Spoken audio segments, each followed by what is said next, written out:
தாய் தமிழ் உறவுகளுக்கு வணக்கம். திமுக அமைச்சருக்கு பிரச்சாரம் செய்ய மறுத்தார் உதயநிதி. திமுக அமைச்சருக்கு பிரச்சாரம் செய்ய மறுத்தார் உதயநிதி என்ற தலைப்பில் இந்த காணொளியை காண்கிறோம்.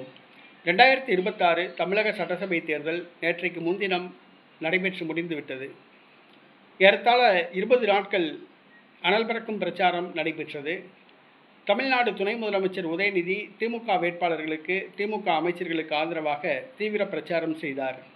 ஆனால் ஒரு திமுக அமைச்சருக்கு ஆதரவாக பிரச்சாரம் செய்ய மறுத்துவிட்டார். இதில் திமுக வட்டாரத்தில் ஒரு பரபரப்பை ஏற்படுத்தியுள்ளது.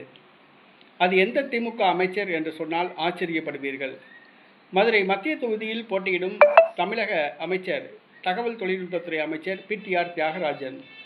இந்த தொகுதியில் மட்டும் திமுக அமைச்சருக்கு ஆதரவாக பிரச்சாரம் செய்ய உதயநிதி மறுத்துவிட்டார்.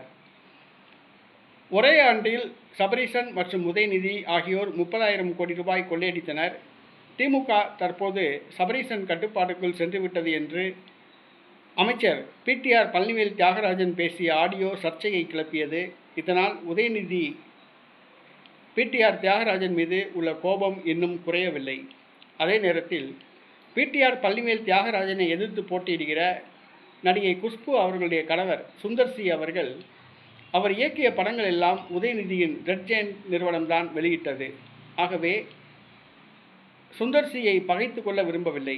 இந்த 2 காரணங்களுக்காக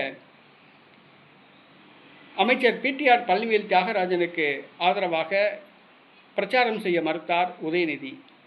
உதயநிதி பிரச்சாரம் செய்ய மறுத்தது திமுக வட்டாரத்தில் பரபரப்பை ஏற்படுத்தியுள்ளது.